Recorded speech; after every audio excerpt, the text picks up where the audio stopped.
आश्रम का नाम है नैमिषारण्य। ये लखनऊ से जो सीतापुर को सड़क जाती है उस पे पड़ता है।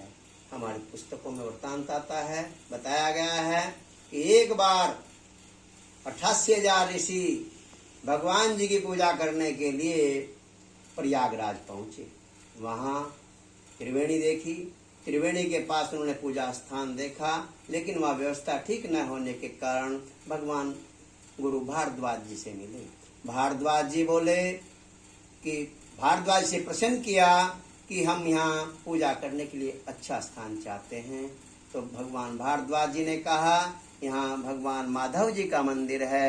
माधव जी से प्रार्थना की, माधव जी ने विष्णु भगवान जी से प्रार्थना की कि इन्हें स्थान दिया जाए। तो भगवान विष्णु जी ने अपना चक्र दिया और कहा कि जहाँ ये चक्र रुकेगा वहाँ आपका आश्रम बनेगा। आगे आगे चक्र चला, पीछे पीछे ऋषि चले, तो नैमिषारण्य तीर्थ जो है वहां जाकर के उस स्थान पर चक्र रुक गया और वहां एक पाताल बना, चक्र पाताल लोक में चला गया। तो वहां एक कुंड बना, जल का कुंड बना, वहां वो आश्रम बना। उस आश्रम को हम नैमिषारण्य तीर्थ कहते हैं। तो उस आश्रम की एक कथा है। सूत जी जिनको संपूर्ण ब्रह्मांड का ज्ञान था, संपूर्ण शास्त्रों का ज्ञान था, तो सूत जी अपने शिष्यों के साथ घूमते हुए उसी आश्रम में जा पहुंचे जहाँ सौनक आदि 88,000 ऋषि रहते थे। उस आश्रम की देखभाल सौनक ऋषि जी करते थे। तो जब सौनक जी ने देखा कि हमारे आश्रम में सूत जी पधार रहे हैं तो बड़े प्रसन्न हुए। बड़े प्रसन्न मन से उनकी भगत की, आसन दिया, जलपान कराया गया। जलपान कराने के उपरांत सौनक ऋषि जी हाथ जोड़ करके खड़े हो गए और सूत जी से प्रसन्न करने लगे, कहने लगे, हे सूत जी, इस लोक में वेद विद्या रहित लोगों को प्रभु भक्ति किस प्रकार से मिलेगी? ऐसा कोई तप या व्रत आज हमें बताओ। सूत जी बोले, हे वैष्णव में पूज्य, आज आपने जो प्रश्न मुझसे किया है यही प्रश्न नारद जी ने विष्णु भगवान जी से किया था और विष्णु भगवान जी ने देव ऋषि नारद जी को जिस प्रकार कहा था उसे तब मन लगा करके सुनो। वो कथा आज मैं आपको सुनाता हूँ। एक बार योगी राज नारद जी दूसरों की भलाई करने की इच्छा से अनेक लोकांतरों में घूमते हुए मृत्यु लोक में आए। यहाँ आकर उन्होंने समस्त प्राणियों को तरह तरह की योनियों में उत्पन्न हुए देखा और अपने अपने कर्मों के कारण नाना प्रकार से दुखी देखा। किस उपाय के करने से इनके दुखों का नाश हो सकेगा, ऐसा मन में सोचने लगे और सोचते हुए चल दिए। भगवान नारायण के लोक में पहुंच गए, विष्णु लोक में पहुंच गए। वहां उन्होंने भगवान नारायण को देखा जिनके हाथों में शंख, चक्र, गदा, पदम, वनमाला से विभूषित। भगवान नारायण को देख करके उनकी प्रार्थना करने लगे, कहने लगे, हे भगवान, आपका आदि मध्य अंत नहीं है। आप निर्गुण स्वरूप संपूर्ण सृष्टि के आदि कारणभूत और भक्तों के दुखों को विनाश करने वाले हो। आपको मेरा नमस्कार है।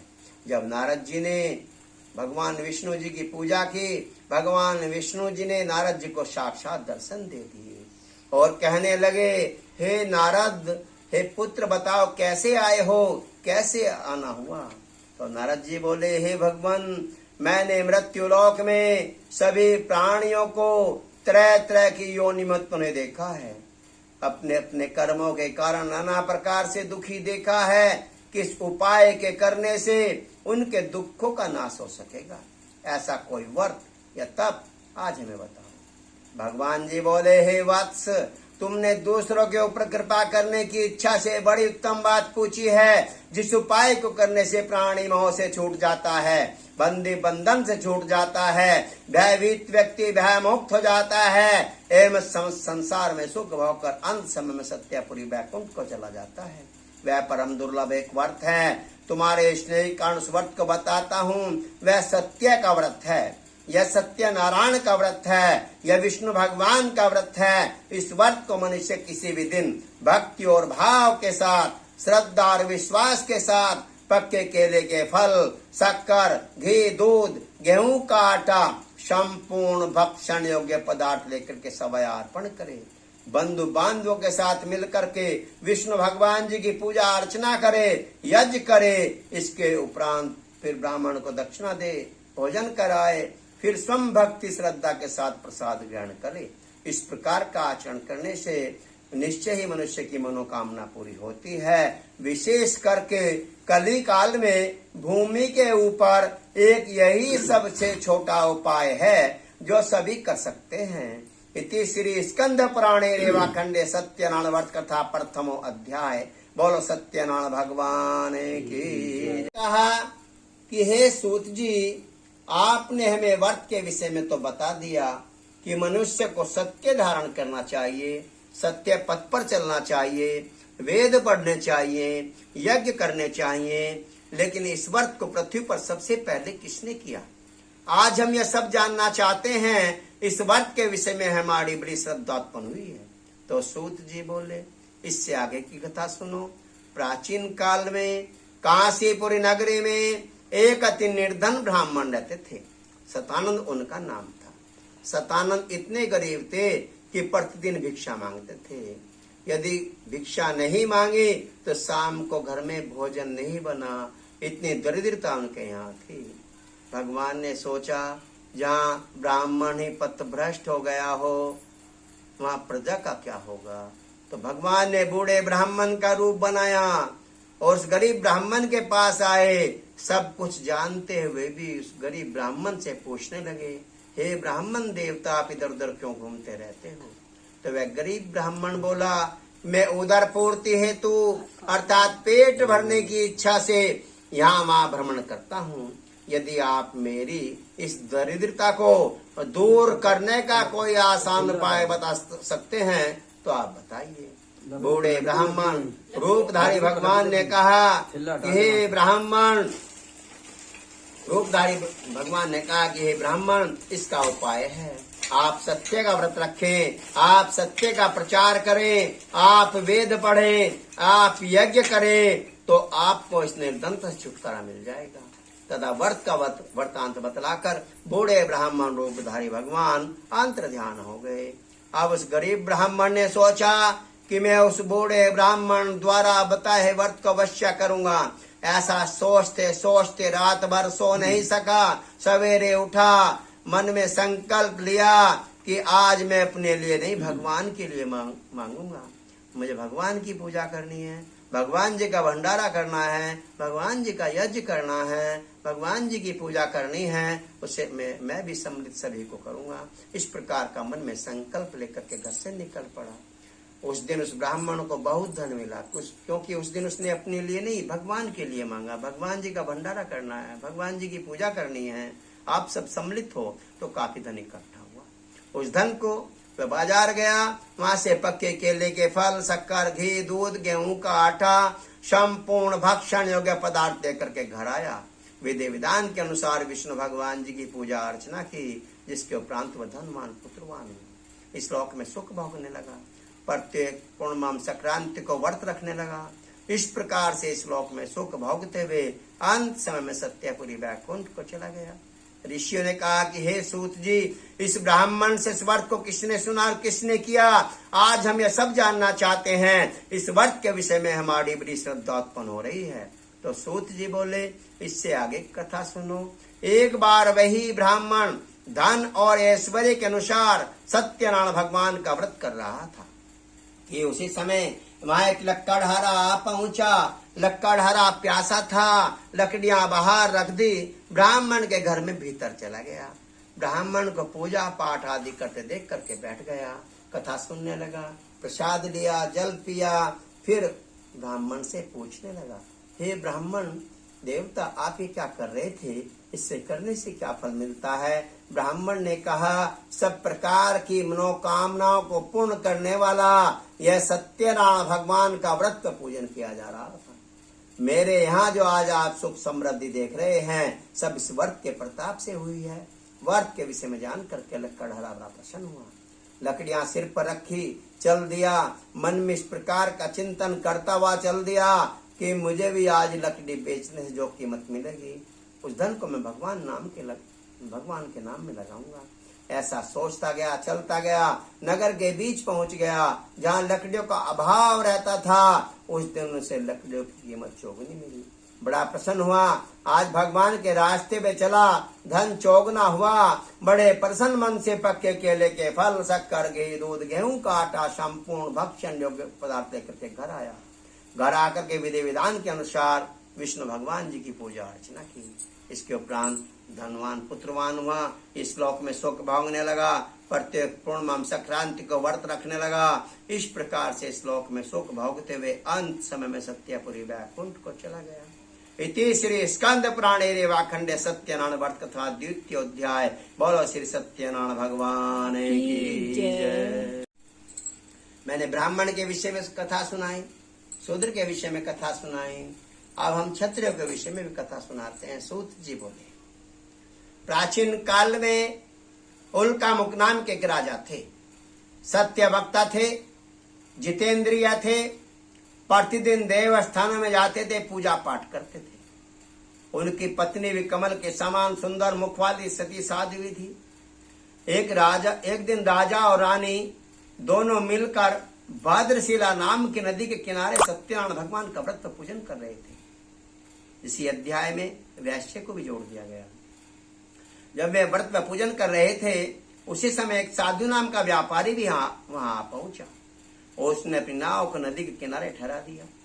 राजा के पास गया, राजा को पूजा पाठ आदि करते देख करके नमस्कार करके पूछने लगा, हे राजन, आप यह क्या कर रहे थे? इससे करने से क्या फल मिलता है? राजा ने कहा, हम सब मिलकर के यह सत्यनारायण भगवान का व्रत पूजन कर रहे थे संतान प्राप्ति के लिए। तो साधु नाम का व्यापारी बोला, हे राजन, इस व्रत का वृत्तांत तो आप मुझे भी बताओ, क्योंकि मेरे भी कोई संतान नहीं है। मुझे विश्वास है निश्चय ही इस व्रत करने से मेरे घर भी संतान उत्पन्न होगी।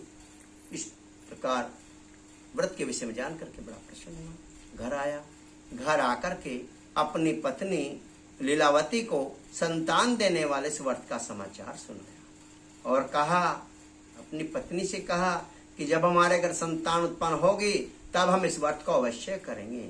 ऐसा उसने अपनी पत्नी से कहा। एक दिन उसकी पत्नी सांसारिक धर्म में प्रवृत्त हुई, भगवान सत्यनारायण की कृपा से गर्भवती हुई। धर्म प्राण सती गर्भ से कितनी सुंदर कन्या का जन्म हुआ। वह कन्या इस प्रकार बढ़ने लगी जैसे शुक्ल पक्ष का चंद्रमा बढ़ता है। कन्या का नामकरण किया गया, कन्या का नाम कलावती रखा गया। तब लीलावती ने मीठे शब्दों में अपने स्वामी से कहा कि आपने एक संकल्प लिया था कि हम भगवान का व्रत करेंगे, अब आप उसे करो। तब साधु नाम का व्यापारी बोला, हे प्रिय, यह कन्या बड़ी हो जाए, इसके विवाह के समय व्रत करूंगा। ऐसा आश्वासन दिया और नगर को व्यापार करने के लिए चला गया। जब काफी दिनों पश्चात लौटकर आया तो उसने अपनी कन्या को सखियों के साथ खेलती हुई विवाह योग्य समझा। तुरंत ही अपने दूत को बुलाया, क्योंकि बाल विवाह होते थे उस समय। दूत को बुलाया और कहा कि मेरी कन्या की योग्य है, वर देख करके ले आओ। साधु की आज्ञा पाकर दूत कंचनपुर नगर को गया, कलकत्ते का नाम है। कंचनपुर नगर को गया, वहां से एक सुंदर वणिक पुत्रों को लेकर के आया। उस सुंदर स्वस्थ बालक को देख करके साधु में उसके परिवार वालों ने अपने विधि विधान के अनुसार अपनी कन्या का विवाह उसके साथ कर दिया। प्रारंभ से साधु विवाह के समय व्रत करना भूल गया। अपने कर्म प्रवीण वह साधु अपने जमाई को भी साथ लेकर रावणिक रतन सारपुरी नामक नगर में जाकर के व्यापार करने लगे। वहां पर काफी धन कमाया। इसके पश्चात राजा चंद्रकेतु के नगर में जा पहुंचे, वहां पर व्यापार करने लगे। भगवान ने साधु को प्रतिज्ञा वर्ष देख करके साफ दे दिया कि हे साधु, तुझे अत्यंत दारुण दुख प्राप्त हो। एक दिन राजा के धन को कोई चोर चुरा करके ले जा रहे थे। पीछे से राजा के दूतों को आते हुए देख करके मारे डर के चोरी का माल वहीं पर रख करके छिप गए, जहां ये दोनों ससुर जमाई ठहरे हुए थे। जब राजा के दूत उन साधु वैश्य के पास पहुंचे, उनके पास चोरी का माल रखा हुआ देखा तो राजा से जाकर के प्रसन्नता से दौड़ते हुए कहने लगे कि हम इन दो चोरों को पकड़ कर लाए हैं, आप इन्हें देखें और आज्ञा दें। राजा की आज्ञा से उन्हें कठिन कारावास में डाल दिया गया। भगवान की माया के वशीभूत किसी ने उनकी बात भी नहीं सुनी। उनके पास कमाया हुआ जितना धन था वह भी राजा चंद्रकेतु ने अपने खजाने में जमा कर लिया। उधर घर पर उनकी पत्नियां भी काफी दुखी हुई। घर में जो धन था सब चोर चुरा करके ले गए। शारीरिक, मानसिक और अन्न की फिक्र, तीनों प्रकार की बाधाएं आ गई। घर घर भीख मांगने की नौबत आ गई। कन्या कलावती भीख मांगने लगी। एक दिन कन्या कलावती भीख मांगती एक ब्राह्मण के घर जा पहुंची। उसने वहां सत्यनारायण भगवान का व्रत पूजन होते हुए देखा, बैठ करके कथा सुनने लगी। तत्पश्चात देर रात्रि से घर आई। जब देर रात्रि से घर आई तो माता ने पूछा, बेटी तू इतनी रात तक कहाँ रही? पूछना स्वाभाविक था। तो कन्या बोली, हे माता, मैंने एक ब्राह्मण के घर मनोवांछित फल देने वाला व्रत सुना है। व्रत के विषय में जान करके उसकी प्रसन्नता का ठिकाना नहीं रहा। उसने बड़े प्रसन्न मन से सत्यनारायण भगवान की पूजा अर्चना की, प्रार्थना की कि हमसे जो अपराध हुआ है उस अपराध को आप क्षमा करो, मेरे पति और मेरे जमाता को शीघ्र घर भेज दो। उसकी प्रार्थना करने से भगवान सत्यनारायण प्रसन्न हो गए और राजा चंद्रकेतु को स्वप्न में दिखाई दिए और कहा कि हे राजन, तुमने जिन 2 बंदी वैश्यों को बंद कर रखा है उन्हें प्रातः ही छोड़ दो। यदि तुम ऐसा नहीं करोगे तो मैं तुम्हारे राजधन संतान सब नष्ट कर दूंगा। ऐसा कहकर के अंतर ध्यान हो गए। अब सवेरा हुआ। सवेरा होते ही राजा ने सभा में बैठकर सबको अपने स्वप्न की बात सुनाई। दोनों बंदे वैश्यों को शीघ्र छोड़ने के लिए कहा। राजा की आज्ञा पाकर दूतों ने कठिन कारावास से निकाल करके बाहर ले आए। उनकी बेड़ियां कटवाई, छोड़ क्रम स्नान आदि कराया, नए नए वस्त्र आभूषण दिए तथा मीठे वचन कह करके राजा ने प्रसन्न किया। उनके छीने हुए धन से दूना धन दिया और कहा कि भाग्यवश आप लोगों ने बहुत कष्ट भोगा है, अब डरने की आवश्यकता नहीं। अब आप प्रसन्न हो जाओ और अपने अपने घर को चले जाओ। दोनों वैश्य राजा को नमस्कार करके अपने घर की ओर चल पड़े। इति श्री स्कंद पुराणे रेवाखंडे सत्यनारायण वर्तधा 3य अध्याय। बोलो सत्यनारायण भगवान की जय। अब 4थे अध्याय में इसमें अहंकार दर्शाया गया है। अहंकार भी हमें विनाश की तरफ ले जाता है। किसी भी चीज का अहंकार हो वो हमें नुकसान में ले जाएगा, हमारी बुद्धि को खत्म कर देगा, वो दर्शाया गया है। वैश्य ने मंगलाचरण करके यात्रा आरंभ की। अच्छा शगुन देखा, अच्छा मुहूर्त देखा, अच्छी तिथि देखी, अच्छा लगन देखा, अच्छा दिन देखा, भगवान जी की पूजा पाठ की। इसके पश्चात नाव जोड़कर अपने घर की ओर चल पड़ा। थोड़ी ही दूर पहुंचे थे, रास्ते में दंडी स्वामी मिल गए। पहला पड़ाव था तो दंडी स्वामी साधु से पूछने लगे, हे साधु, तुम्हारी नाव में क्या भरा हुआ है? तो साधु ने दंडी स्वामी का मजाक उड़ाया और हंसते हुए कहने लगा, क्यों पूछते हो, क्या मोहर लेना चाहते हो? मेरी नाव में तो बेल और पत्ते भरे हुए हैं। वैश्य का कठोर वचन सुनकर के दंडी स्वामी ने कहा, जाओ, तुम्हारा ये वचन सत्य हो।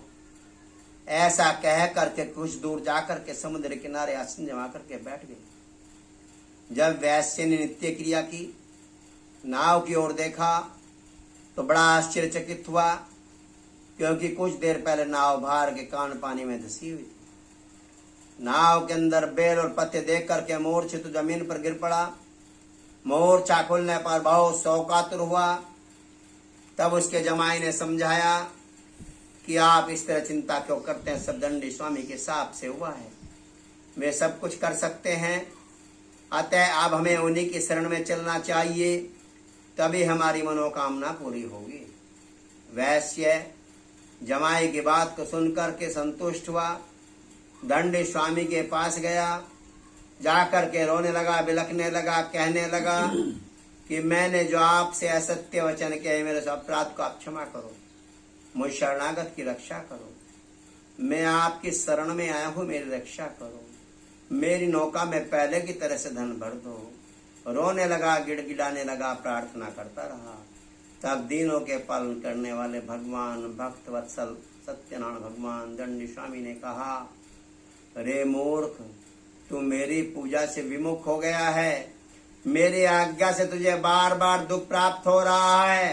तो वह साधु नाम का व्यापारी बोला, हे भगवान, जब आपके रूप को ब्रह्मादि देवता भी नहीं जान पाए, मैं कैसे जान सकता हूँ? मैं तो मूर्ख हूँ, मैं अज्ञानी हूँ, मैं आपकी शरण में आया हूँ, मेरी रक्षा करो, मेरी नौका में पहले की तरह से धन भर दो, मैं अपनी सामर्थ्य के अनुसार आपकी पूजा करूंगा। रोता रहा, गिड़गिड़ाता रहा, प्रार्थना करता रहा, पैर पकड़ लिए, छोड़े ही ना। तब दंडी स्वामी ने तथास्तु कहा। इसके पश्चात अंतर ध्यान हो गए। जब वह साधु नाम का व्यापारी नाव पर आया तो उसने अपनी नाव को पहले की तरह धन से परिपूर्ण देखा, बड़ा प्रसन्न हुआ। उसने अपने सामर्थ्य के अनुसार सत्यनारायण भगवान का व्रत पूजन किया। इसके पश्चात नाव जोड़कर अपने घर की ओर चल पड़ा। अपने नगर के समीप पहुंचने पर अपने जमाई को कहा, देखो हम अपने घर पहुंचने वाले हैं, तथा अपने धन के रक्षक दूत को अपने घर अपने आगमन की सूचना देने के लिए भेज दिया।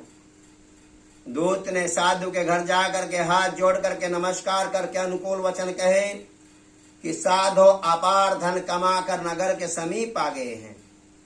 दूत के मुंह से ऐसा शुभ समाचार सुनकर के पति वर्ता लीलावती की प्रसन्नता का ठिकाना नहीं रहा। उसने बड़े प्रसन्न मन से भगवान जी की पूजा अर्चना की और अपनी कन्या से बोली कि बेटी, मैं तेरे पिता और तेरे पति की अगवानी करने के लिए जा रही हूँ, तू भी पूजा पूर्ण करके आना। माता की बातों को सुनकर जल्दी जल्दी पूजा समाप्त करके जल्दी कान प्रसाद को छोड़ करके वह भी पिता और पति की अगवानी करने के लिए चल पड़ी, जिसके कारण भगवान नाराज हो गए। भगवान ने उसके पति धन समेत नाव को जल में डुबो दिया। कन्या कलावती अपने पति को न देख करके रोने बिलखने लगी।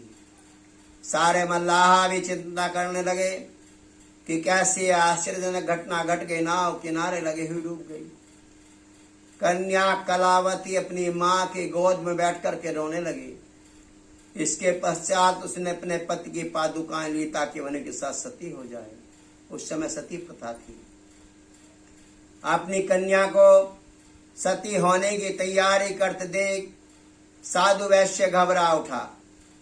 कहने लगा, मैं नहीं जानता किस देवता के कोप से नाव भरी गई। मैं भगवान की मां से भ्रमित हो गया हूं। मुझसे या मेरे परिवार से जो अपराध हुआ उस अपराध को क्षमा करो, मुझ शरणागत की रक्षा करो। दंडवत प्रणाम करने लगा। तब दीनों के पालन करने वाले भगवान भक्त वत्सल सत्यनारायण भगवान प्रसन्न हुए। आकाशवाणी द्वारा कहा कि तेरी कन्या मेरे प्रसाद को छोड़कर पति को देखने चली आई है। यदि यह कन्या घर जाकर के प्रसाद खा करके वापस आएगी तो उसका पति से अवश्य मिलेगा। आकाशवाणी को सुनकर कन्या घर गई। घर जाकर के प्रसाद खा करके वापस आई तो उसने अपने पति को वहां देखा। तब वह प्रसन्न होकर के अपने पिता से बोली, पिताजी घर को चलो, देर क्यों करते हैं। कन्या की बात को सुनकर के वैसे संतुष्ट हुआ। उसने अपने सामर्थ्य के अनुसार सत्यनारायण भगवान का व्रत पूजन किया। इसके पश्चात धन लेकर घर गया। घर जाकर के प्रत्येक पूर्णिमा संक्रांति को व्रत रखने लगा। इस लोक में सुख भोगने लगा। इस प्रकार इस लोक में सुख भोगते हुए अंत समय में सत्यपुरी वैकुंठ को चला गया।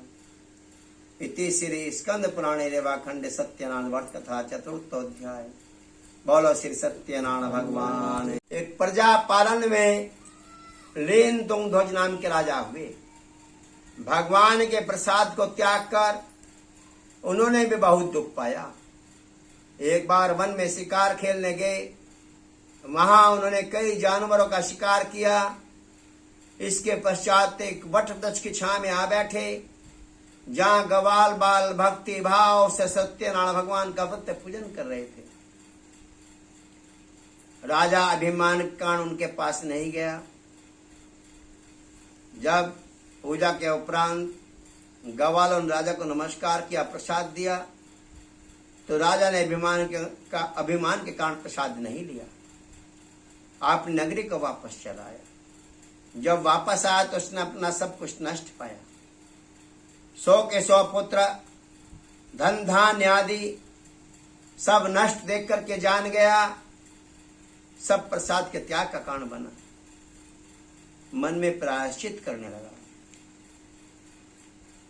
इसके उपरांत समिधाएं ली, सामग्रियां ली, पूजा सामग्री लेकर के फिर ग्वालों के पास जा पहुंचा। विधि विधान के अनुसार विष्णु भगवान जी की पूजा अर्चना की, क्षमा याचना की। इसके उपरांत धनवान पुत्रवान हुआ। इस श्लोक में सुख भोगने लगा। प्रत्येक पूर्णिमा संक्रांति को व्रत रखने लगा। इस प्रकार से श्लोक में सुख भोगते हुए अंत समय में सत्यपुरी वैकुंठ को चला गया। कुछ लोग उस भगवान को काल कहते हैं, कुछ लोग सत्यदेव कहते हैं, कुछ लोग सत्यनारायण कहते हैं, कुछ लोग ईश्वर कहते हैं। जो जिस रूप में मानता है उसी रूप में उनका साथ देते हैं। जिन्होंने पहले समय में सत्यनारायण भगवान का व्रत पूजन किया, उनके दूसरे जन्मों की कथा सुनाता हूं। ये नहीं कि आज हमने व्रत किया, इसका परिणाम हमें आज ही मिले। भगवान के यहाँ लेखा जोखा बना है, हमें अपने कर्मों का फल मिलता है। आज जो हम कर्म कर रहे हैं इसका परिणाम भी हमें मिलेगा, ये पता नहीं कब मिलेगा। जैसे दूसरे जन्म कथा सुना रहा हूं मैं आपको। ब्राह्मण सतानंद नाम के जो थे, अगले जन्म में भी उन्हें ब्राह्मण कुल मिला, सुदामा नाम से प्रसिद्ध हुए, भगवान कृष्ण के पास नजदीक रहे, मोक्ष मिला। लक्कड़हारा दूसरे जन्म में बिलगुरहाज बना, जो श्री रामचंद्र जी की सेवा करके वैकुंठ हो गया। उल्कामुख नाम के राजा उस जन्म में, पूरे जन्म में संतान नहीं हुई, लेकिन व्रत करते रहे। अगला जन्म राजा दशरथ बने, जो श्री रामचंद्र जी को पुत्र रूप में प्राप्त करके वैकुंठ हो गए। साधु नाम के व्यापारी अगले जन्म में मोरध्वज बने, जो अपने पुत्र का दान सारे से काट कर श्री कृष्ण भगवान को देकर मोक्ष प्राप्त किए। महाराज लीनतुंग ध्वज अगले जन्म में शंभु मनु बने, जो सबको श्रीमद् भागवत का उपदेश देकर के वैकुंठ हो गए। इति श्री स्कंद पुराणे रेवाखंडे सत्यनारायण व्रत तथा पंचमोध्याय। बोलो श्री सत्यनारायण भगवान की।